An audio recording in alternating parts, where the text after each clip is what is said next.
What's up, everybody? FSC Trucking. We're just getting ready to get Orwell fired up and get on out of here with the load we brought in. You might be wondering what's up with this. Radiator caps off and all of that. Yeah, that's the whole thing.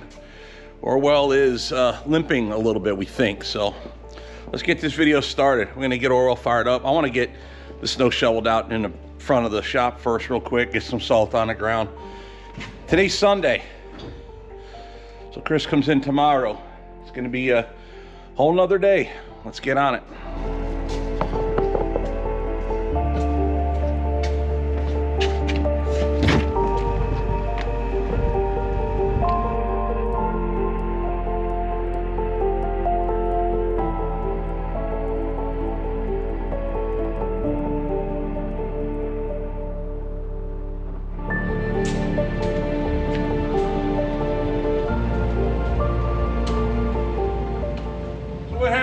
When I got home, it was pretty late. I put Orwell on the wooden ramps so I could crawl underneath and see where the water was leaking from. It's not leaking from where I thought it was. It's actually being pushed out of the radiator recovery tube, and this it just drips down right next to the radiator and onto the front cross member. So it's pushing water, and it's been gallons low. So I guess until we fix it, until every time I leave, or even in the mornings, I gotta add water to it. It took 2 gallons of water on the last trip coming back, and I was thinking we got problems. Again, I was still thinking a leak. It's very possible we've got a bad head gasket, cracked head, dropped liner. Chris tells me head gaskets don't just fail. I mean, there's usually a reason for it. Hopefully it's not something majorly big. It is what it is, but we're under a good load, so we gotta run it. So I bought a bunch of this ready to use, do not add water or coolant. And that kind of aggravates me because I don't like paying for water that's in the sink for basically free. But it is what it is. So I'm gonna dump 2 gallons in, I'm gonna fire them up, run them up to the tippy top. You gotta bear in mind, when it gets low, the heater quits working. And when I came home, again, thinking it was a leak, it was a cold ride home. I didn't wanna pour a bunch of coolant in it just to drip it on the floor. But as you can see, it doesn't drip much on the floor when it's not running. And it doesn't drip any when the APU is running. It only drips when it's running. We did try. I bought a new pressure cap. This is the old one. I did buy a new one from Peterbilt.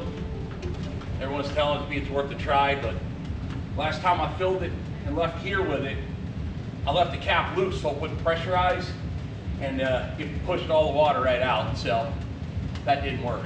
That means it's a compression, but it could be air compressor putting compression into the radiator too. Who knows? Chris wants to take a good look at this truck before we deem it a bad head gasket. There's a handful of things he said that could cause this problem beyond a bad head gasket, but to be honest, it probably is a head gasket. But you want to double check to make sure, because you'd hate to do that major of a job for nothing.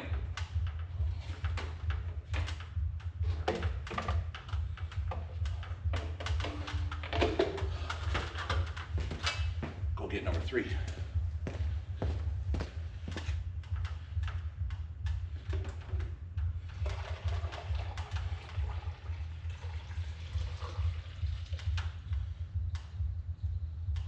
In total, I think the system holds like 17 or 18 gallons. It might be, it's more than 15. I think it's like 16, 17. It's a lot of water, the complete system. Then add the green APU on top of it. That puts a lot more water in the system too.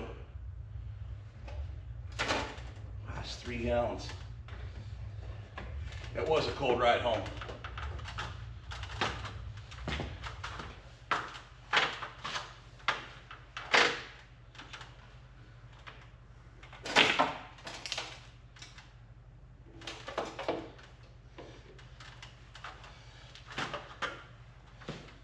I'm gonna start it with that amount in it. It's about an inch below the fill. I don't know if it's going to come up or come down once I start it. There shouldn't be any air pockets in it, but it's possible. I'll fire it the way it is. If it stays the way it is, then we'll leave it alone.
happened to the other trailer.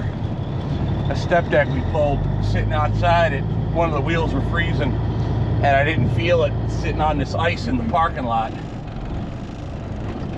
So I went one way and then went the other. And I can see our wheels are turning, so we're good. It's been windy, so snow drifted over the driveway.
I had come from the north to get here today, and they ran a road grader to push the snow way off into the grass, and a road grader was stuck. It slid off into the ditch up there in Seymour. Just waiting on a bigger wrecker to go get him.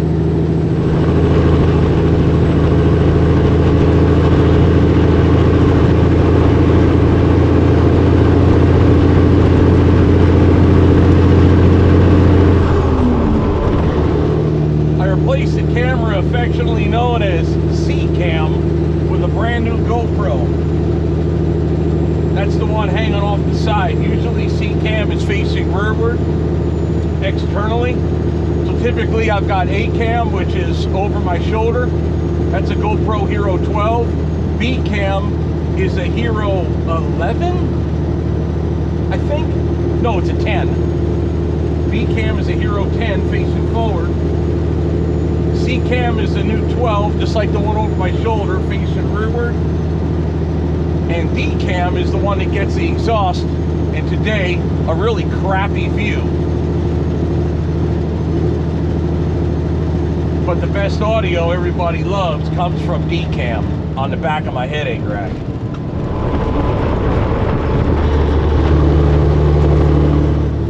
C-Cam is all brand new. The old one, fell off the truck, got ran over, but still worked. And then once it got a little moisture in it, the screens or the inside quit working. So it's just time to retire it. It might still work good as a battery charger, I don't know. And then a very mangled former A-Cam is camera 5 or E-Cam. That's the one I leave Chris.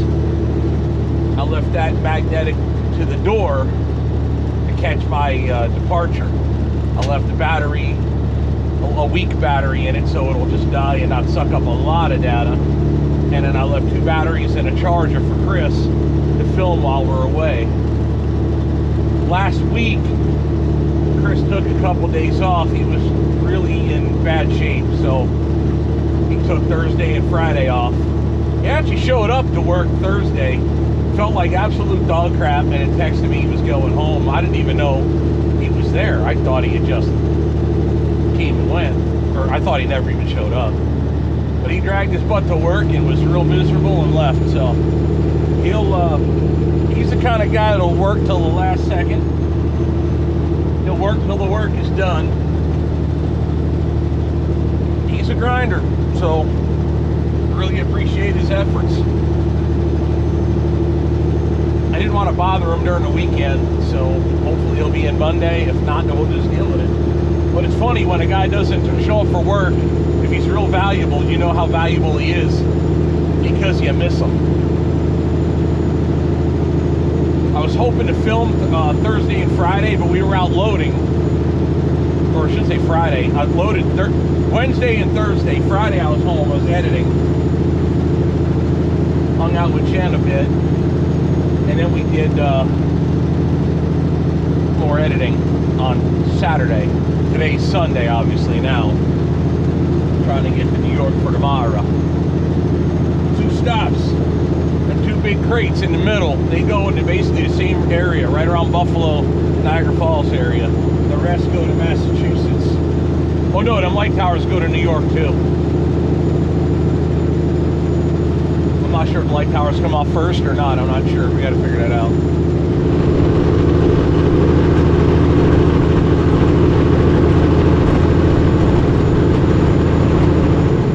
I was hoping to film Friday to get Elaine put together, fired up. Finally, the last of the parts from Cummins came in. And I wanted to wait for Chris. He's the one that helped take it apart. He knows more about that stuff than I do, so I figure I'd wait. Since I'm not going to be here this week, we'll see. I told him, I said, just get it. Just film what you can, get it done, fire them up, get them on camera. Or her, I should say. And I'll edit it after the fact. Of course, the elephant in the room is Orwell. Orwell's been pushing water. Started leaking really bad last week, or a couple weeks ago when we went to Michigan. I noticed water dripping, and I just assumed it was leaking, but it's coming out the radiator cap. We did just replace a new radiator cap right before I left.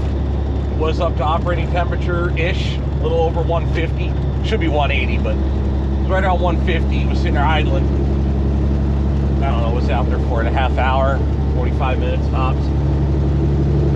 And already started dripping a little. So, just in idling, it was already starting to push a little water.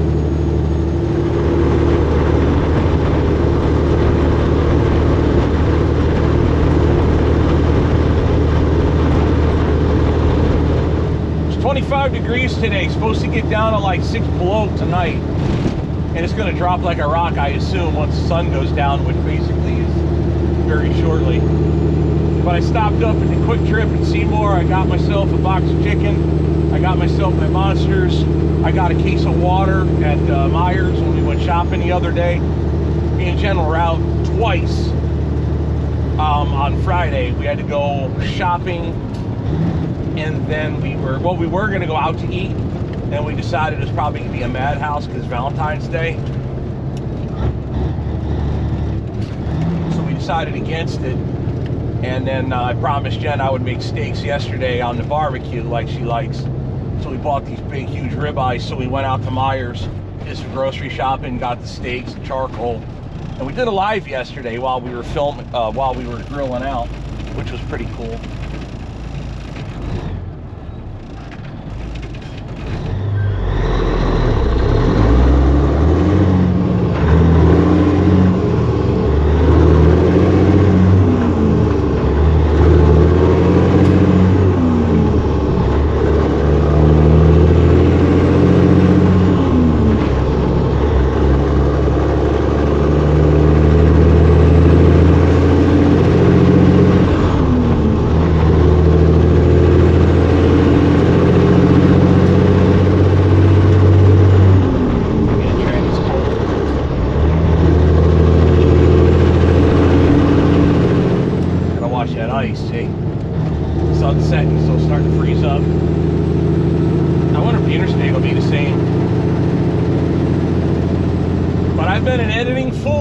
Couple of 3 days.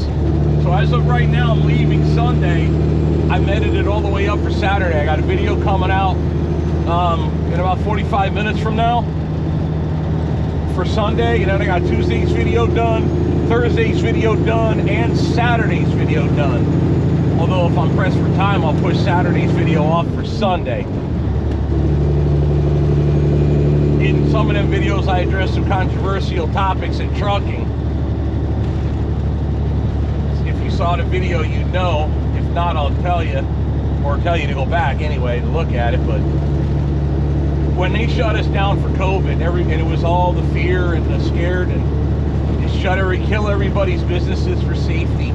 They've been doing that to the trucking industry for years because it might snow in winter. and they shut the trucks down. They pick and choose the businesses. They pick and choose who has the right to travel. It's not like out on the West Coast where they shut everything down. They don't care. Car, truck, indifferent, don't matter. No one moves if the roads are impassable. But they don't pick and choose who wins and who loses, who's allowed to work and who's not allowed to work. The answer is we all go or we all stay. Well, Pennsylvania, New York, New Jersey, Connecticut. I think it started in Connecticut. At the time I filmed it, I thought the first time that I remember a commercial vehicle travel ban ever was in like 2001, the winter of 2001. It was, it might have been right before. I thought it was after 9/11. No, it was before 9/11, now that I think about it. Yeah, so it might have been 99 into 2000. I couldn't find articles for that particular commercial vehicle ban.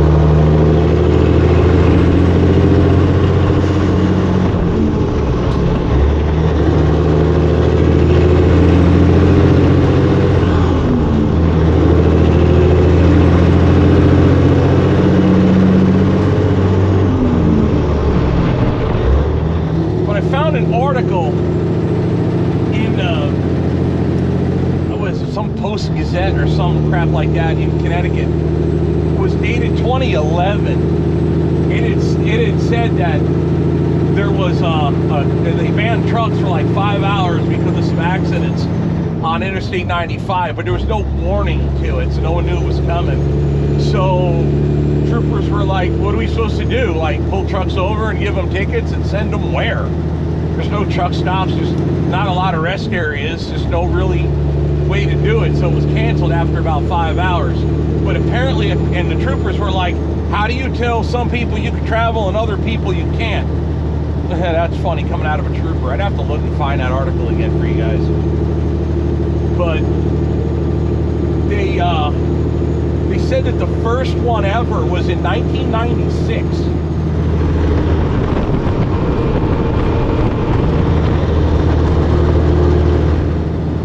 I was in the military in 1996, so in North Carolina at that time, so I wouldn't have known about it. I wasn't even trucking yet, so that answered that.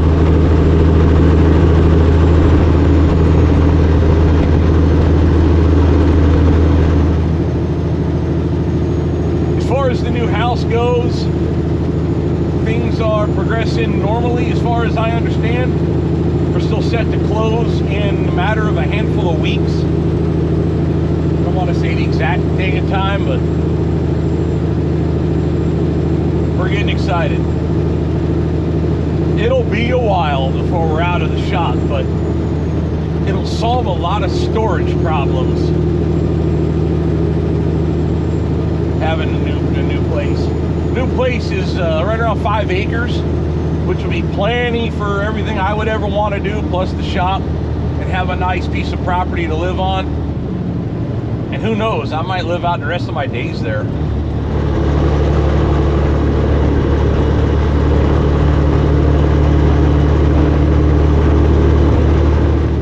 But we'll bring you along when we're getting involved with the move and all of that. Show it to you what we can without giving up its location. I mean, eventually people start figuring it out. But my attitude, I can't stress this enough. Do not ever, ever, ever, ever, under any circumstances, I don't care if the world is on fire, do not ever, ever come to my house. Do not come to where I live, ever. I don't care. That's a big mistake. Not a shop, that's a different story. It's business, but be respectful. We got work to do. The only bad thing about having the house on the same property as the shop.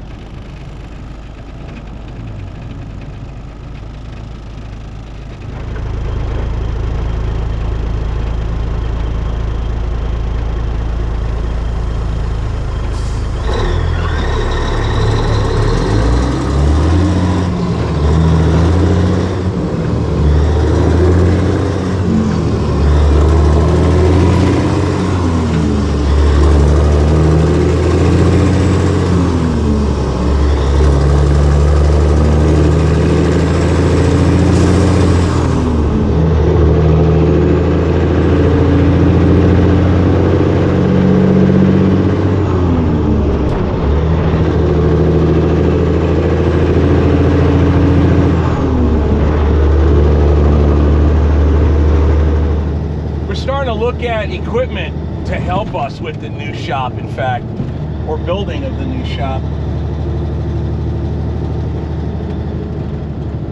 Ironically, one of the things that started the drama in Texas with my sister in regards to my parents was I accidentally uncovered the beginnings of what I thought was a scam, and I believe to be. When my sister bought the property that her house, her and her husband's, I should say, and my parents' house were going to be on, my parents gave them the money for the cash, to buy the property for cash. And then they leaned on that property to buy the house and then build it, or have it towed in and installed, because it's one of those manufactured homes. Upon the sale of my sister's house in New Jersey, my parents did get the money back. And we're talking closing on 6 figures here. So mom and dad get their money back. Thank God for that.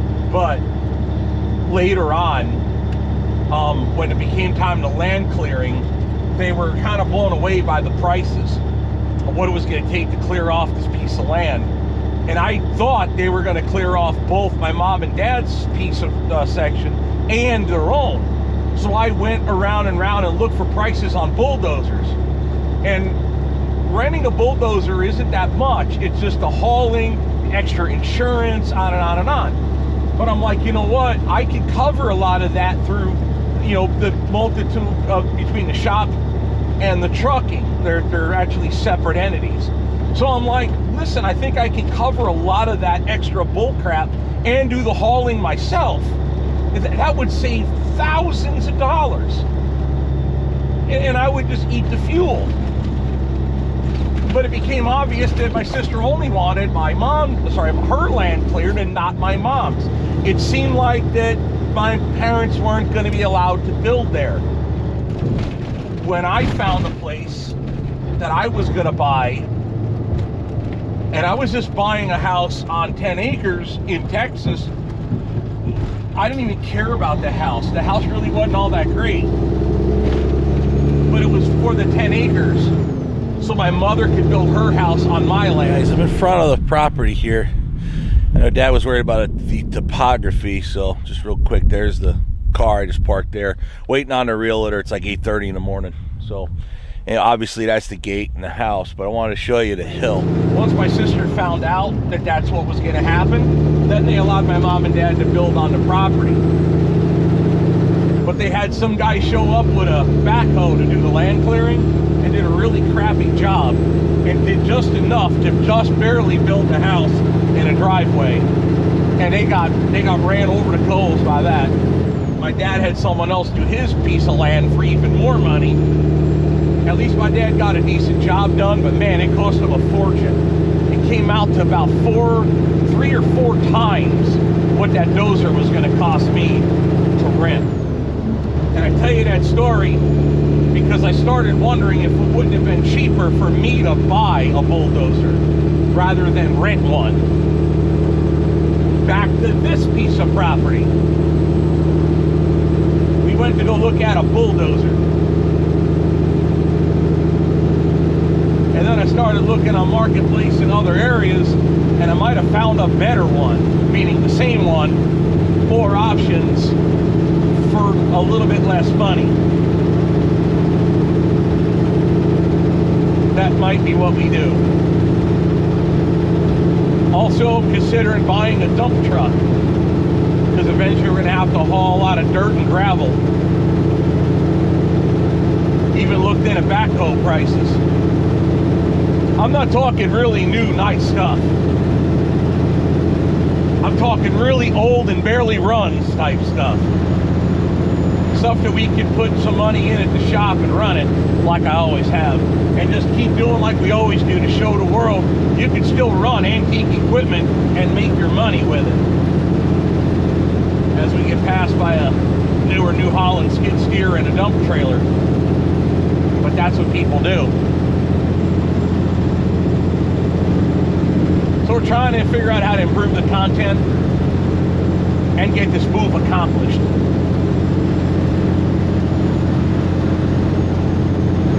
I don't know how long it's going to take to get the new shop done, or even how big it's going to be.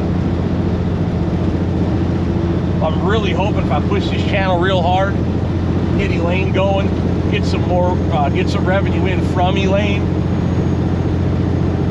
get the Ford, progress going. But man, I got to put a lot of money into the Ford, and I got a lot going out from the property and the shop and all of that. But I really need this channel to grow to do it. I can do it without it, but it'll take longer. But I really hope it can.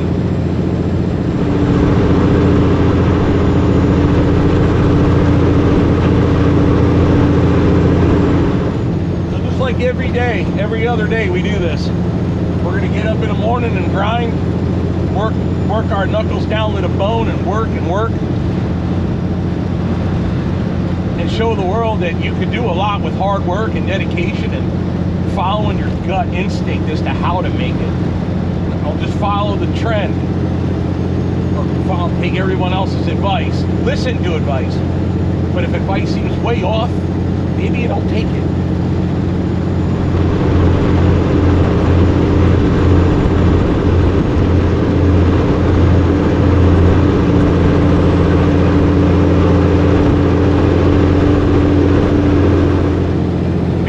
First got together and got custody of Matthew, man, we were hurting. Things started getting a lot better once I bought Orwell, and I used her car to clean up our credit, believe it or not, back then. I'm not saying we're doing really well now. What I am saying is we're doing better than I ever dreamed I ever could, ever in my life. But I still think I could do better. I still think I could do more. Where I find success, or where I consider myself successful, isn't money, and it isn't the things that I own or the things that I finance and pay for.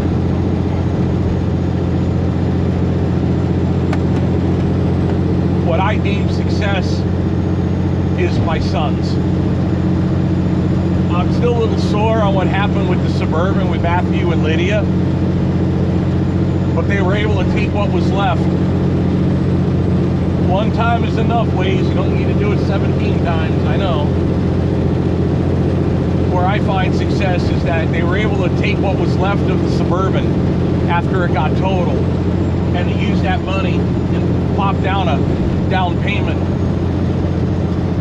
on that BMW that they bought. And yeah, they caught a lot of flack on that car from people that are jealous with their wife's minivan while Matt and Lydia roll in a really nice car. But I'm proud that he did that without a dollar coming out of Dad's pocket. I just transported it to him, and then I know it sounds silly, I let Matt skimp out on me to give him the win. He flew me home on Spirit Airlines, which is Greyhound of the skies. But I still got home, and I didn't want to add to the bill or give him extra money to be able to get me a better flight. I wanted him to have the win after everything else he's been through. So now Lydia's got a car, she's back at work, Matt's doing his stuff with the Marine Corps, and they're doing awesome. And Sean, you see what he's rolling in, that badass Jeep that he bought. So my sons are doing really well. That's the success. That's the success of a good father. Now, not everybody gets that way, I know. And it's not always the father's fault. It's not always the mother's fault. Sometimes the kids just screw it up. But in my life, in my world, that's where I find, that's where I'm like, yeah, I got that. That means the world to me.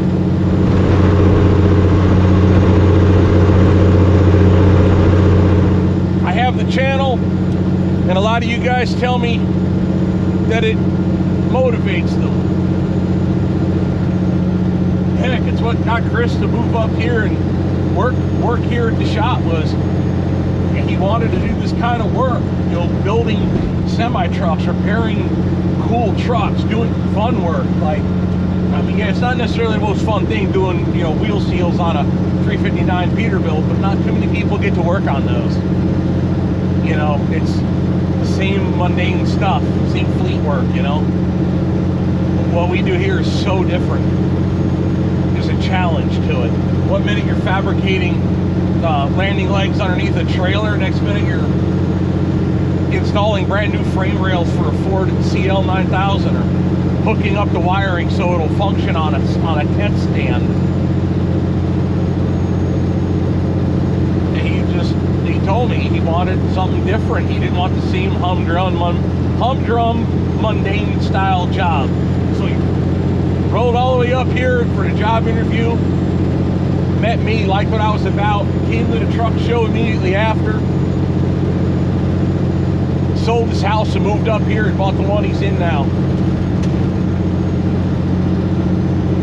I'm glad I get to motivate people to be more than they thought they could be.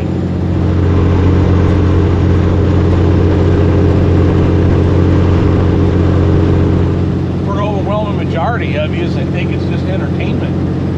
Watch me run up and down the road in this old Cabover Pete. And there's nothing wrong with that. I love that too.